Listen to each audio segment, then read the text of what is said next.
retour dans le bocal local avec nos chroniqueuses mensuelles de LK Magazine, Karine et Laura. Bonsoir. Bonsoir. Bonsoir Laura, bonsoir Karine. Bonsoir. Ça va bien? Très bien. Bon, moi je suis toujours content de vous accueillir moi, dans le bocal local. On comme est chaque ravis mois. d'être là. Alors en plus ce soir vous venez avec deux invités. Oui. Ah, vous m'avez pas facilité la tâche Non. encore une fois. Mais enfin bon, ce sera très bien. Vous êtes venu avec Nicolas Moreau qui est photographe et qui est votre coup de cœur de ce mois-ci puisque la thématique de LK Magazine était consacrée aux médias. Oui, tout Pourquoi à fait. vous avez choisi de consacrer Bien, le mois de juin aux médias? Dans le cadre de l'anniversaire de France Bleu Maine, dont on a fêté les 1 an le 1er juin dernier. Donc c'est vrai que voilà, c'est toujours dans ce même souci de coller à l'actualité locale surtout. Et donc cet anniversaire nous a vraiment permis d'aborder voilà, tout le panel des médias qui existent, à la fois les médias locaux mais nationaux. Et surtout les médias d'information, parce que c'est vrai qu'on n'a pas voulu rentrer dans la presse spécialisée, c'était un sujet beaucoup trop vaste. Oui, là, et donc ça nous a aussi donné une idée pour les prochaines thématiques de décliner les médias spécialisés en fonction des thématiques. J'ai envie de dire que les médias, vous les connaissez bien, vous? Oui, maintenant, c'est vrai du qu'on bocal commence local, à les... vous êtes un peu partout. Oui, c'est vrai qu'on est un peu partout et à chaque fois on est très bien reçus. Donc c'est vrai, puis ça nous a permis...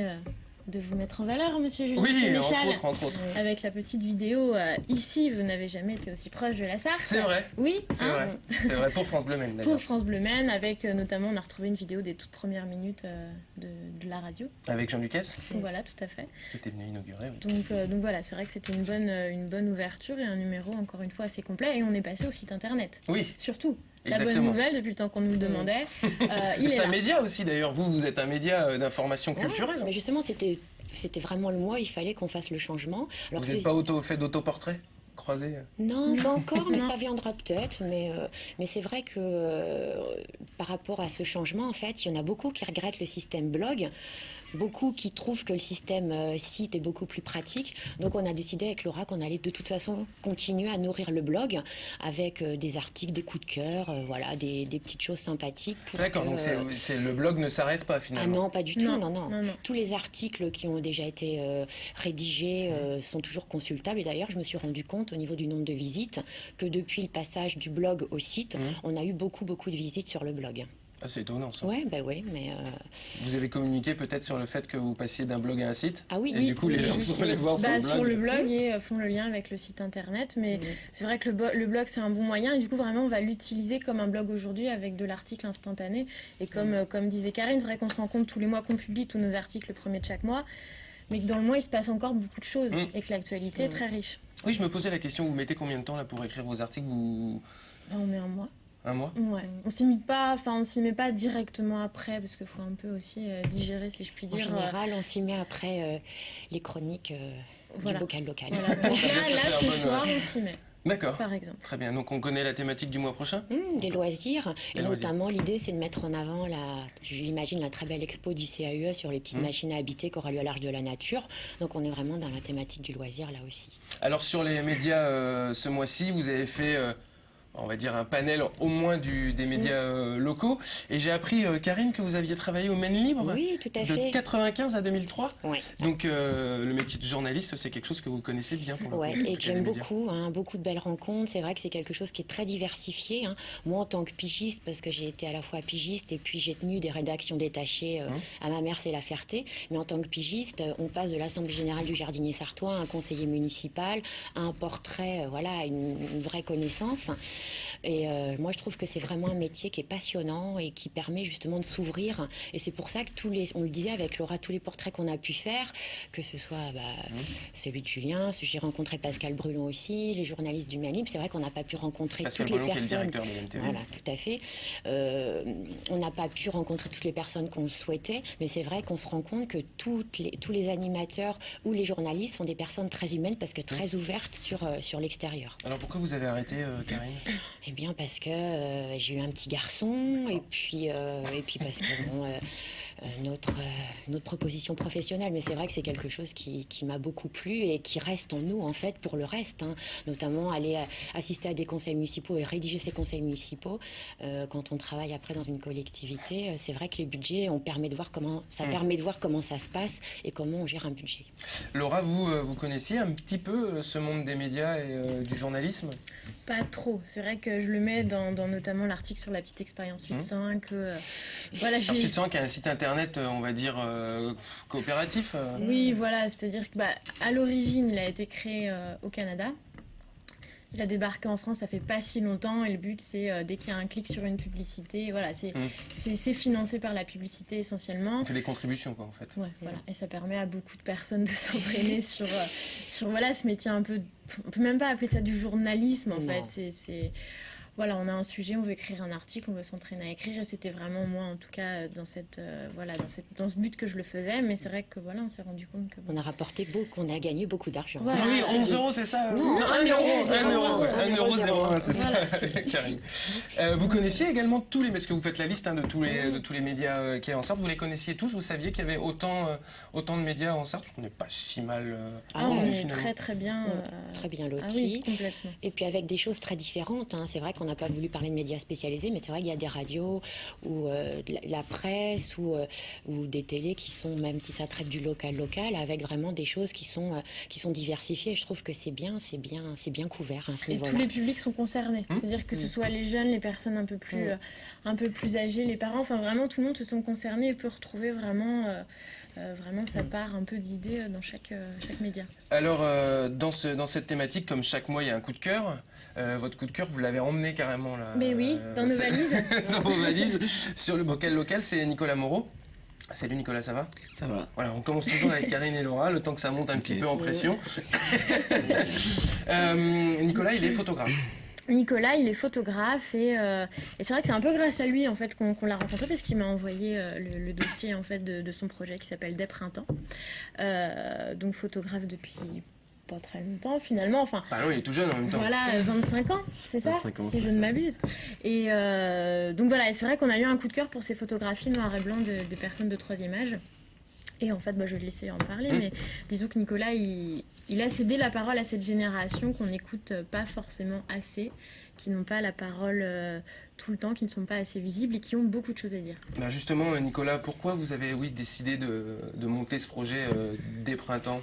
En fait, à la base, moi je fais de la photo depuis quelques années, et puis j'avais envie de faire de la photo un peu plus sociale, on va dire, et puis aller vers des gens, voilà, encore une fois, qu'on n'a pas forcément l'habitude de photographier, de voir en photo, ou pas forcément l'habitude à qui on donne pas la parole. C'est des anonymes la plupart sont anonymes, certains ont un peu plus de notoriété parce qu'ils sont écrivains ou des petites choses comme ça, mais la plupart ils sont anonymes. Donc voilà, l'idée c'était vraiment ça, aller voir des gens à qui on n'a pas forcément, à qui on donne pas la parole et à qui on photographie pas. Et pourquoi des personnes du troisième âge? Parce que des personnes à qui on donne pas la parole, finalement, il y en a d'autres. Mais...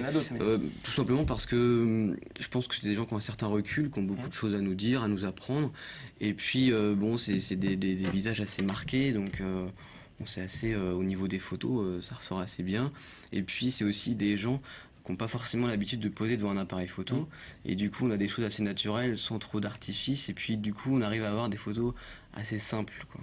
Et ils répondent relativement vite présents quand vous leur demandez? Aujourd'hui vous en êtes à combien là? Aujourd'hui on a une petite vingtaine de personnes, une petite vingtaine de rencontres. Ça dépend, il y a des gens qui sont vraiment très fermés au premier abord, et puis après ça se passe très très bien. Ça dépend vraiment des personnes, mais globalement on instaure une discussion, etc. Donc ça se passe plutôt bien. Et vous les mettez en scène ou vous leur dites allez-y, faites comme d'habitude et moi je vais prendre des clichés? L'idée c'est de les prendre en photo dans leur quotidien. Donc en fait quelqu'un qui vous suit, c'est toujours un peu compliqué, mais enfin bon. Donc voilà, l'idée c'est que voilà, on leur demande un peu ce qu'ils font au niveau de leur loisirs et de leur quotidien, et puis de là nous on essaye de leur dire bon ok, alors faites comme si on n'était pas là, et puis faites ce que vous aimez, et puis on va essayer de faire des photos. Donc c'est un petit peu ça aussi, parce que on peut pas non plus leur dire de poser comme des modèles photos, puisque c'est pas le même. Donc voilà, donc on essaye de les prendre en photo sur le fait un peu, quoi. On évite de les faire poser. Alors on a vu une photo défiler parce qu'essentiellement il y a des portraits évidemment, mais vous vous attachez aussi à pas mal de détails. On a vu notamment les mains d'une personne. On essaye d'avoir un peu tout ce qui va caractériser en fait le troisième âge. Et puis au-delà des portraits, c'est aussi de capturer une ambiance, la maison des personnes, le jardin. C'est pas que des portraits, c'est vraiment des personnes qui restent sur des voitures. On va essayer de prendre les voitures. On a vu qu'on essaie d'avoir autre chose que des portraits. On a des mains, on a des regards, on essaie d'avoir un peu tout, quoi. Vous aviez vu les photos, vous, Karine et Laura, quand vous avez décidé de vous faire un coup de cœur sur Nicolas? Sur le dossier, puisque ce qu'on a apprécié, c'est aussi que quand on a reçu le dossier, je l'ai trouvé très bien monté. dire qu'il y a un projet qui est en cours d'exposition de ces photographies. Donc voilà, dire que c'était pas des photos comme ça pour dire voilà, je prends des photos, c'est que derrière il y avait vraiment oui, un vrai photographe et puis avec un fond, c'est-à-dire que c'était pas voilà et puis la manière d'appréhender aussi, je trouve que ça c'est très important et moi je trouve que la manière d'appréhender justement dans le social et puis dans ces personnes du troisième âge, je trouve que c'est bien quoi, c'est une belle manière de leur rendre hommage aussi à ces personnes. Pourquoi vous avez choisi le noir et blanc, Nicolas ? Ça me plaît bien, je trouvais ça sympa, enfin je trouve que ça donne une atmosphère un peu différente, c'est un peu naturellement aussi qu'on a été sur du noir et blanc. Alors vous dites parce que vous me l'avez spécifié avant de venir, vous êtes accompagné parfois avec quelqu'un. Voilà, j'ai un ami qui est aussi photographe qui m'accompagne sur certaines rencontres, pas toutes les rencontres, qui fait aussi des photos avec son œil à lui, donc ça permet d'avoir peut-être des photos différentes de les miennes, donc ça peut être aussi bien quoi. On me demande, c'est de l'argentique ou du numérique ? C'est du numérique. Ouais. Donc, étonnant, hein. Vous n'avez pas d'appareil argentique ? J'ai pas d'appareil, j'ai un vieil appareil argentique qui date de 1930, donc un peu difficile pour trouver des pellicules, mais non, c'est essentiellement du numérique complètement. Vous souhaitez faire combien à peu près de portraits ? Pour l'instant, on a une vingtaine. Enfin, on ne s'est pas vraiment fixé de chiffres. Ça va dépendre un peu de l'avancement du projet et puis du nombre de photos qu'on veut exposer. Je pense qu'on va partir sur une trentaine, quarantaine. Donc vous êtes à mi-chemin. Oui, on va dire ça. Et c'est essentiellement des gens du cru ? Essentiellement des gens de la Sarthe, ouais, pour une question de proximité. Puis par rapport aux partenaires, on voulait que ça soit quelque chose d'assez local, rencontrer des gens du coin, quoi. Alors moi, j'ai quelqu'un à vous proposer. C'est pas mon grand-père, on en avait déjà parlé, mais ça je vous le dirai par la suite. Mais c'est Colette, je sais pas si vous la connaissez. Vous l'aviez peut-être vu, vous n'étiez pas là le soir. Non. Colette, c'est une dame qui doit avoir 80 ans maintenant et qui habite au Lude, mais qui est quelqu'un de particulièrement atypique et attachant parce qu'elle habite dans son jardin au Lude, mais sans eau, sans électricité. Il y a eu un documentaire qui a été fait par un Sartois sur cette femme. Et donc je vous propose on vous mettra en relation à LMTV si vous le souhaitez, mais c'est vraiment quelqu'un de particulièrement atypique. Elle vit toute seule, quoi, vraiment, et elle dort à la Belle Étoile, elle a juste une petite cabane, un truc comme ça. Voilà, donc ça fait partie des gens peut-être intéressants à photographier. Évidemment, si on veut plus d'informations ou si on a des personnes à suggérer, parce que vous cherchez peut-être des gens. Toujours, oui, toujours plus haut. On peut aller sur votre site internet, alors vous en avez deux. Il y a le Desprintemps. Exact. Et il y a aussi votre site perso, voilà, desprintemps.jimbo.com. Tiens, Jimbo, ça me rappelle quelque chose. Mais c'est grâce à Nicolas, d'ailleurs, qu'on est passé du blog au site internet sur Jimdo. Ouais. Très bien. J'imagine que vous suivrez attentivement les péripéties de Nicolas. Ah, mais complètement. Bien sûr, oui. Vous allez faire un récapitulatif. Vous serez partenaire de l'exposition. Mais justement, on pourra alimenter le blog. C'est-à-dire que quand Nicolas exposera, on mettra des articles dans le blog pour suivre l'actualité aussi des invités qu'on a sur le site. L'exposition est prévue pour quand, Nicolas ? On n'a pas de date précise. On a sur la Milès, normalement, on a fin novembre-décembre sur la Milès. Logiquement, on n'a pas vraiment la date. Et puis aussi au Forum Jeune, mois d'octobre, sur la ville du Mans, ça devrait se faire. Est-ce qu'on peut faire appel à vous pour d'autres sujets photos ? Parce que je veux dire, vous vendez vos services de photographe ? Pas vraiment, mais si le sujet me plaît, parfois, oui, ça peut m'arriver. Je fais un peu de photos parfois pour la vie mancelle, des choses comme ça. D'accord. Si ça me plaît, ça peut... Très bien. En régie, on me dit des trucs, c'est n'importe quoi. Enfin, bon, merci beaucoup, Nicolas, d'être venu sur le plateau. On va suivre évidemment votre projet des printemps qui consiste donc à photographier des personnes du troisième âge. Mesdemoiselles et mesdames, vous restez sur le plateau du Bocal Local. Hein. C'est un petit peu votre seconde maison maintenant. Oui, voilà. Une fois par mois. On va enchaîner, évidemment, on va reparler de votre thématique, mais vous avez un autre invité qui est Antoine Bélier, journaliste à la radio RCF, et donc un enchaînement tout naturel. Vous avez choisi dans cette thématique 2 films. Moi, j'en ai choisi un qui s'appelle Good Morning England sur les radios pirates. À tout de suite. In 1966, there were 571 American radio stations blasting rock and roll 24 hours a day. But in the country that gave you the Beatles and the Rolling Stones, the only way to hear the music was to tune in to a boat. You're listening to Radio Rock and I'm the Count. And I'm counting on you as we count down to ecstasy. Rock on! They were called pirates. Pirate Radio. They are a sewer of dirty, low morals. Could I introduce Carl? Hi, I'm Angus. I'm the Count. I'm a lesbian. You know what a lesbian is? I do. Fun times, eh? The fans made them famous. Wow. You think you could ever love a man with a funky Fu Manchu? No. I could shave it. The government made them outlaws. The drug takers and the lawbreakers and the bottom-bashing fornicators. I will soon be the first person to say the F word on rock and roll radio. But they risked it all. You can't do this. Why not? We're pirates. That's why we're sitting out here in the middle of the friggin' ocean. For the music they love. We're going to shut them down. They can't close us down. They will find a way. Governments loathe people being free. From midnight on New Year's Eve, Radio Rock will be breaking the law. From Richard Curtis, the creator of Notting Hill. Tonight, pirate radio dies. 4 weddings and a funeral. This isn't gonna happen. They will come after us. Let them try. And Love Actually. We thought we'd never die, but you can't fight City Hall. 3, 2, 1. Only kidding, dudes! Let's rock! This spring, from Universal Pictures, comes a comedy about a time These are the best days of our lives. when love couldn't be silenced The first moment I saw you, I fell in love with you. and music could change the world. Young men and young women will always dream dreams and put those dreams into song. I can see why you wanted that condom. What? No, no. What did he just say?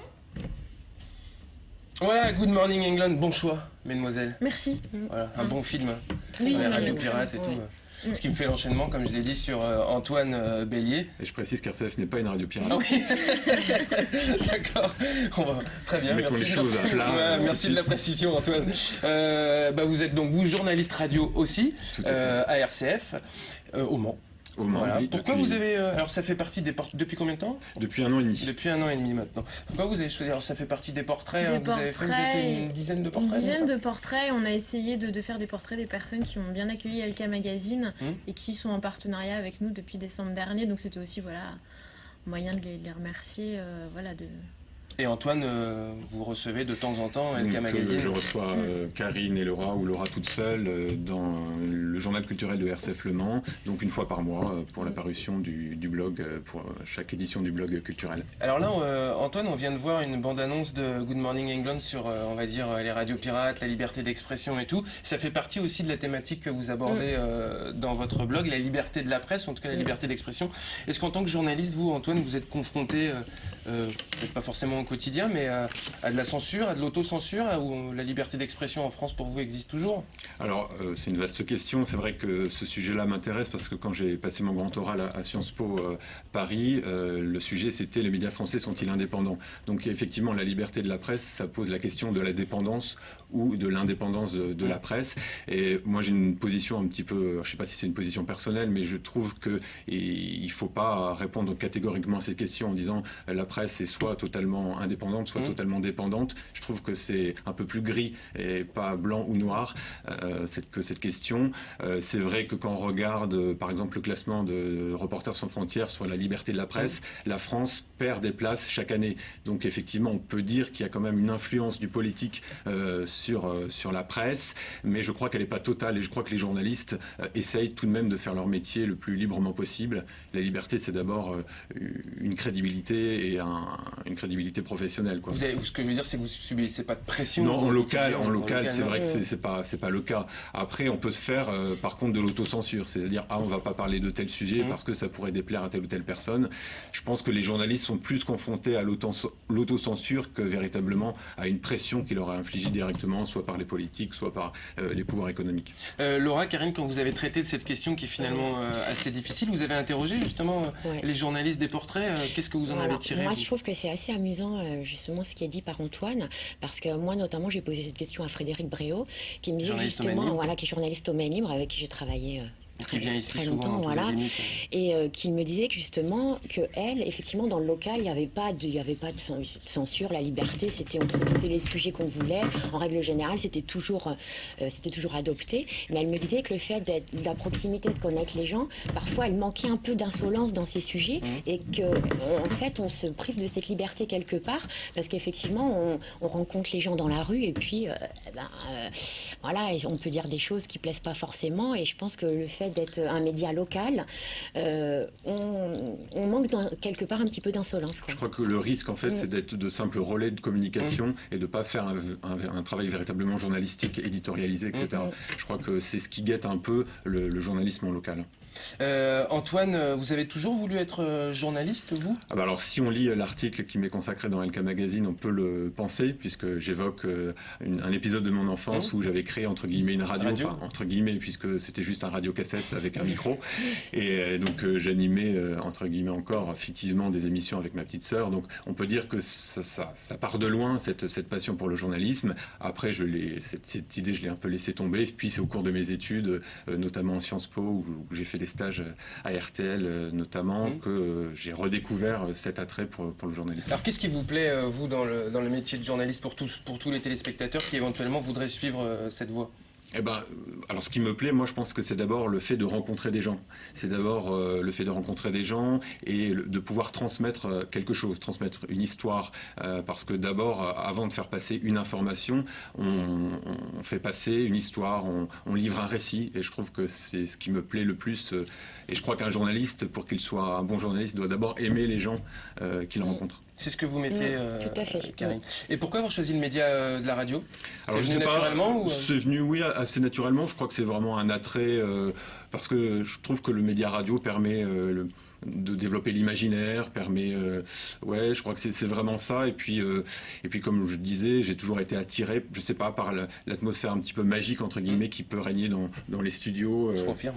J'aime beaucoup la radio aussi. Et bon, j'aime bien aussi la télé, hein, mais je trouve que l'image, du coup, donne une immédiateté auquel je suis pas très très habitué. Enfin, je préfère faire fonctionner mon imaginaire. Alors, Laura, Karine, vous avez fait le jargon du journalisme dans cette thématique. Donc, puisqu'on a Antoine, on va en profiter. Hein. J'ai fait un petit quiz. La première question, elle est facile. C'est qu'est-ce qu'on appelle un bob en radio ? Allez. Alors, bob, en fait, ça vient d'abord de bobine, puisque avant que les radios, avant que la production radiophonique soit numérisée, c'était donc des bandes magnétiques, je crois. Et donc, un bob, c'est un son, tout simplement, d'une interview, un extrait d'un son. Vous confirmez ? C'est ça. Très bien. Je valide. Un point. Un point. Vous avez le 50-50 ou l'appel à un copain si vous un ami, un ami journaliste. Ouais. Un marronnier. Un marronnier, c'est un sujet récurrent, qui est, comme marronnier, donc ça doit évoquer l'arbre, j'imagine. Oui. Sujet qui revient chaque année, donner la rentrée scolaire, évidemment. Et donc au mois d'août, nous allons faire un marronnier. Puisque nous aborderons la rentrée scolaire. Et voilà, très bien. Et le troisième, il est peut-être un petit peu plus dur, celui-là, frigo ou marbre. Alors marbre, comme j'ai un père imprimeur, je pense savoir ce que c'est-à-dire c'est la table sur laquelle l'imprimeur compose sa page de journal. C'est un article en attente d'être publié. C'est pas tout à fait exact. C'est à peu près ça. À quoi ressemble une journée type d'Antoine Bélier sur le Mans ? Il faut se lever tôt déjà. Il faut se lever tôt. Vous êtes tout seul à RCF ? Non, j'ai une collègue journaliste, Colette Mahé, et en fait on alterne. Donc je fais 3 matins et puis Colette fait les 2 restants. C'est magique aussi la matinale, non ? Oui. Alors j'arrive dans les studios, donc il est 6h du matin. Donc il n'y a personne effectivement, et puis donc je commence à éplucher la presse, éplucher les mails divers et variés que je reçois, puisqu'en fait on reçoit beaucoup de mails par jour entre les éventuels spams qui se glissent dans la boîte et autres. On a peut-être une centaine de mails par jour à traiter.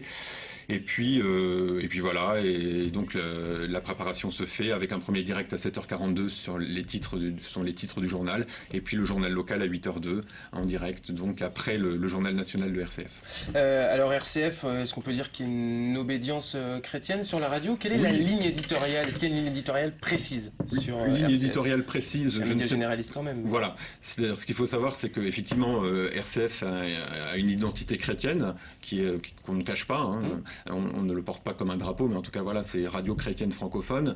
Mais pour autant, effectivement, RCF reste un média d'information généraliste. Donc, on ne va pas forcément proposer un sujet d'information religieuse dans chaque journal, sauf si c'est un sujet important. Donc, je crois que la ligne éditoriale, c'est un média généraliste et on essaye de traiter de façon la plus complète possible l'information locale, avec peut-être l'accent mis sur des sujets plus sociaux, on va peut-être axer plus sur des sujets ayant trait à la solidarité, voilà, aux initiatives positives, quoi. On ne fait pas trop de faits divers, quoi. On ne s'attarde pas trop sur le fait divers. Et du coup, à deux, vous avez le temps de couvrir toutes les conférences de presse qu'il peut y avoir. Donc le choix se fait là-dessus aussi. Il faut donc un journaliste, il doit prioriser les sujets les plus importants. Ouais, ça c'est un grand travail de faire le choix de l'information. Donc chaque semaine, le lundi habituellement, on se réunit avec ma collègue et puis le directeur pour déterminer les sujets de la semaine. Et puis effectivement, on ne peut pas couvrir toutes les conférences de presse. Et des fois, c'est un peu frustrant parce qu'on aimerait être au four et au moulin. Mais vous ne serez pas sans savoir que les médias souffrent de manque de moyens et donc ici on le sait un petit peu quand même. Malheureusement, voilà, on est forcément confronté à nos limites en termes de temps et de moyens. Vous êtes aujourd'hui un journaliste sur une radio locale. Est-ce que c'est l'ambition d'un journaliste local d'arriver sur une antenne nationale ou ça vous va très bien? J'imagine que ça vous va très bien, mais... En fait, je pense que ça dépend vraiment des personnalités. J'en discutais d'ailleurs hier avec un journaliste qui me disait qu'il était très bien en local. Moi, j'avoue que effectivement, si je pouvais intégrer une rédaction nationale, je ne dirais pas non. Je crois que... mais je crois que c'est important, en tout cas pour moi, ça a été important de commencer dans un média local parce que ça permet vraiment de s'apercevoir de beaucoup de choses et de comprendre beaucoup de sujets qui ont une incidence nationale. Et puis on rencontre peut-être plus facilement les gens qu'en national. Voilà, c'est ça. C'est-à-dire même les politiques, c'est très facile de rencontrer un député de la Sarthe ou le président du Conseil général, alors que c'est peut-être effectivement plus difficile pour un journaliste national de viser avec le Premier ministre, je ne sais pas. Et puis les journalistes, c'est aussi un métier un peu privilégié, notamment quand il y a les grands événements, on parle des 24 heures là, ou de festivals culturels, c'est effectivement le moyen donc de traiter de l'information, mais du coup d'être acteur vraiment de cet événement, c'est aussi ça qui est intéressant. Ouais, c'est intéressant d'être justement, de pouvoir être sur le terrain au plus près de ce qui se passe, et c'est vrai qu'en termes culturels, je m'aperçois que de plus en plus, ça fait qu'1 an et demi que je suis là, mais je me rends compte qu'au niveau culturel, la Sarthe est vraiment très, très riche et il y a énormément de choses à C'est grâce à Karine et ça fait plaisir de l'entendre. J'allais dire, mais je n'osais pas. Très bien. Karine, Laura, vous faites plusieurs médias, vous passez ici chaque mois, mais vous allez à Nostalgie aussi chez notre confrère Marc Genetti et puis chez Antoine. C'est lequel média vous plaît le plus? Vous avez de la radio, de la télé. C'est vrai que tous, parce que justement, c'est complètement différent en fait entre être interviewé par une journaliste de presse écrite ou un journaliste de presse écrite, de passer à la radio et puis d'être là en plateau de télé. C'est des médias complètement différents qui sont aussi vus, écoutés ou lus par les mêmes personnes, mais aussi par des personnes différentes. Donc non, je trouve que c'est vraiment un bon exercice. C'est très intéressant aussi pour nous de justement savoir s'adapter quand on intervient sur Radio Alpa, ici ou RCF, c'est un public différent qui écoute. Oh, j'ai pas cité Radio Alpa. Ah mince, alors voilà, je le cite, Radio Alpa. Okay. Et donc c'est vrai que voilà, ça aussi, on varie aussi nos sujets et nos interventions en fonction du public qui écoute. Vous n'êtes pas obligé d'être maquillé pour aller à RCF, Nostalgie ou non, mais on n'a pas été maquillés ce soir. Ah, vous n'avez pas été maquillé? Bah moi non plus, je crois. Ah non, ça se voit d'ailleurs. Je suis un peu blanc. Je suis un petit peu blanc, je vous l'accorde effectivement. Non, puis ça permet justement cette complémentarité, parce que c'est vrai que c'est des médias complémentaires. Ça permet effectivement, comme le disait Laura, de traiter plus l'aspect historique quand on est à la radio, plus d'autres types d'aspects quand on vient ici, et c'est aussi en fonction des questions qu'on nous pose, bien évidemment, mais c'est vrai que ça permet de développer des choses différentes et d'être complémentaires aussi. Si on a une même personne qui regarde le Mans TV et qui va écouter RCF ou qui va lire le Maine ou l'Ouest. Donc bon, je trouve que ça, c'est aussi important de pouvoir être complémentaire, et les médias, pour moi, sont complémentaires de toute façon. Merci beaucoup, mesdames, d'être venues sur le plateau. On n'a pas pu évoquer évidemment tout le contenu parce que cette fois-ci il y avait 2 invités, donc on a fait un petit peu parler les invités. Mais évidemment, vous reprenez comme d'habitude l'histoire des médias, donc l'histoire de la radio, comment ça a débuté, l'histoire de la télévision. Les expositions également. Les expositions, comme d'habitude, il y a la sélection Doucet, avec 4 livres, je crois, cette fois-ci, dont un que je vais me procurer parce qui a l'air vraiment très intéressant, qui est sur avec les ronds, là, tous les ronds. Et puis il y a l'Express aussi, 60 ans, qui est vraiment très bien et qui met en avant ce qu'a fait Servan-Schreiber et puis François Giraud. Donc ça, c'est vraiment un incontournable. Et puis évidemment, tous les autres portraits que vous avez faits pour cette thématique, avec notamment Xavier Rinaldi, Sophie Joanneau de France Bleu Maine, donc Antoine de RCF, on a Marc de Nostalgie, Frère Charlie qui va d'ailleurs débarquer dans pas longtemps, et puis encore quelques autres. Moi, j'aurais bien aimé rencontrer notamment quelqu'un que j'aime beaucoup, qui est Olivier Renaud d'Ouest France, mais c'est vrai qu'on n'a pas eu le temps, donc ce sera à l'occasion. Pour les prochains numéros. Voilà. Très bien. En tout cas, merci beaucoup encore une fois d'être venu sur le plateau du Bocal Local. Merci beaucoup, Antoine. Merci, Julien. Et puis peut-être on se reverra une prochaine fois. Pour les 20 ans de l'RCF. C'est ça, exactement. On les fête en septembre. Très bien. On enchaîne sur une page de pub et juste après, c'est la chronique de Charlie. À tout de suite. Merci beaucoup.